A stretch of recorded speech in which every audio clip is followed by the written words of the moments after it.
Samantala, isang 23 anyos na babaeng police trainee mula sa Bulacan ang umano'y 2 beses na ginahasa ng kanilang 41 anyos na assistant instructor sa loob ng Cordillera Training Center sa Teachers Camp, Baguio City.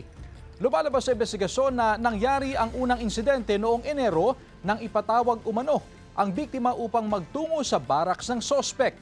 Pagpasok ng biktima sa baraks, hinalikan at sapilitan umano siyang hinubaran ng sospek sa ginahasa. Nangyari ang pangalawang insidente noong Pebrero kung saan ipinatawag muli ang biktima at ang kanyang body sa baraks ng sospek. Pinahiram umano ng sospek ng cellphone ang kasama ng biktima upang makatawag sa pamilya. At habang nasa labas, pinapasok umano ng sospek ang biktima sa baraks nito at doon muling ginahasa. Naiulat ang dalawang insidente nito lang April 11 at ngayon naharap ang sospek sa kasong paglabag sa RA 8353 o Anti-Rape Law of 1997. Sinisikap ng GMA Regional TV na makunan ng pahayag ang biktima pati na ang sospek.